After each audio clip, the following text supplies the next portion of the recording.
A message from the Department of Mathematics, Himalayan International Residential School.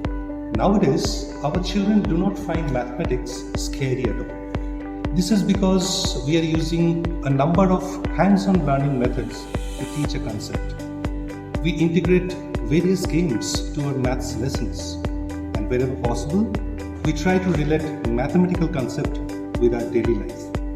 And thus, for our children now, learning mathematics is a great fun.